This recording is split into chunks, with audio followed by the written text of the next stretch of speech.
working together to curb the gang-related violence in that province.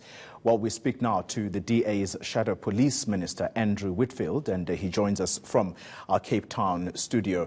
Mr. Whitfield, thank you very much for your time. The Zwelibe family, whose 3 children were gunned down mercilessly on Saturday night, is seeking answers alongside other families who are in mourning as we speak. Have you had time to visit any of these families to understand exactly the circumstances which led to their loved ones being killed? Thanks, Tolly. So I've arrived in Cape Town this morning and I'm now in your studios, but I do intend to go out to the communities to see firsthand what is happening and to talk to as many people as possible. The reality is that SAPS, as you've said, is a national competency, and the Minister must take full responsibility for what is going on.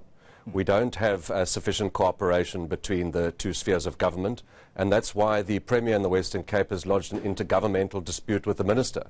The doors of the Western Cape government are open to collaboration with the national government to ensure that we prevent any further crisis from expanding across the metro and the province. However, at this stage, it appears to be that the Minister's meeting today will be behind closed doors. And it also tells us that they don't have an immediate plan. If they're talking about a plan now, it simply means that they don't have a plan that's in place. Talk to us about the nature of this intergovernmental dispute that has been launched by the Western Cape government. So it is the Premier's right to lodge such a dispute. It wasn't a hasty decision. It was a decision thought out over a long period of time, over escalating crime over the years preceding this one. And I use Philippi East as an example because it's now topical. In Philippi East, for example, the murder rate increased by 180% over 5 years between 2013-14 and 2017-18. 180% increase in murder, and the ministers are only meeting today. I think the intergovernmental dispute by the Premier is the right move to try and force the hand of SAPS to deploy more police officers, because at the centre of that dispute is the fact that over the last 4 years, 4,500 police officers have been lost to the Western Cape. The policing ratio is for 1 officer to every 509 citizens, and in some of the hardest hit gang areas like in Nyanga, for example, it's 1 to over 600.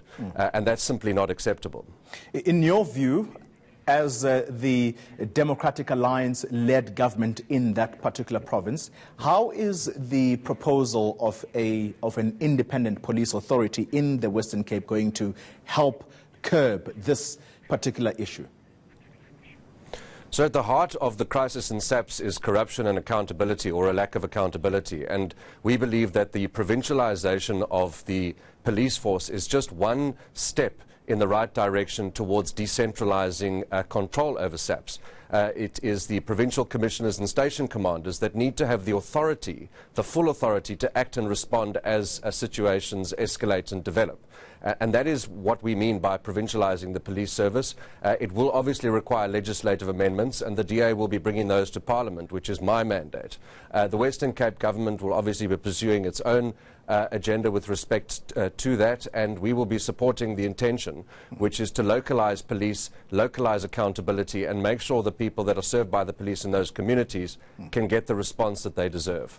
How would you describe, Mr. Whitfield, the working relationship between the DA-led government in the Western Cape and national government, which is under the authority of the ANC, of course? Absolutely. So, I mean, I would hope that it's not an ANC-DA issue. We certainly hope that the ANC is not politicising the situation, although it does become hard to believe that they're not. We are sitting with a situation now where there's an intergovernmental dispute, and I think that speaks volumes about the relationship between the 2 spheres. I do know that the provincial government does work very well with SAPS as far as possible, and we've got a lot of honest and professional police officers out in the field. We just don't have enough. There are 4,500 officers short. We have a crisis, and today I will be writing to the Minister or to the Police Commissioner to ask him to invoke Section 13(7) of the SAPS Act, which will give him the authority to delegate powers to his members to cordon off certain areas for no more than 24 hours, to target where these crimes are happening. 45% of all murders in the Western Cape in the 2018 year took place in 26 police precincts that are related to the gang territories.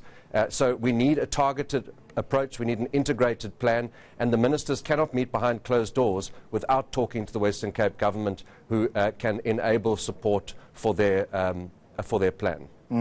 Just listening with interest yesterday, the community meeting that was convened by the police minister, you could hear from the community there that, and I quote, using their words now, that the DA-led government is letting us down here. We are being killed. Is that, in your assessment, what does that statement tell you? Well, it tells us that there is a fundamental misunderstanding about the role that SAPS is to play. SAPS is a national competency. The Western Cape government allocates more money, as does the city of Cape Town, than any other city as a proportion of its budget to safety and security. We do what we can with the Metro Police to provide enabling support. We've adopted shot spotter technology to assist SAPS. We've opened the CCTV rooms in the city to SAPS to come and monitor. That uptake has sometimes been good and sometimes not. But at the end of the day, fighting gangs is the competency of the South African Police Service. The National Commissioner and the Minister are operating out of Pretoria, and that is why we want to provincialise the police service. The Western Cape government does not have a sufficient constitutional mandate to enforce the SAPS Act. That is for the National Commissioner and the Minister to take responsibility.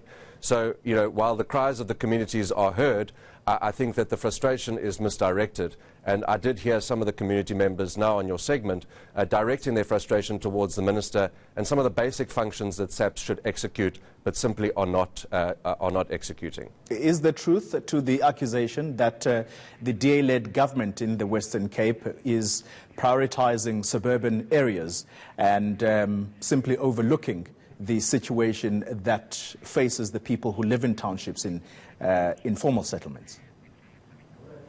I don't believe that's the case. I'm not a spokesperson, unfortunately, for the city, but the reality is that all communities are part of an integrated development plan process and budgeting process, and where councillors must take responsibility for ensuring that certain key issues such as lighting and services are included in those plans. The bottom line is that the focus here, Collie, must be placed on the police minister, and I say that because gang warfare is a complex issue.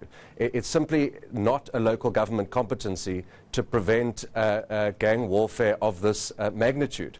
It must be the police minister. They must have a plan, and they must put it into action. Just finally, Andrew, when you hear and you listen to the news, the areas of Philippi East, Hanover Park, Pontyheerville, to name just a few, is it really the case that all these areas are gang-infested and they are riddled with the scourge of drug abuse?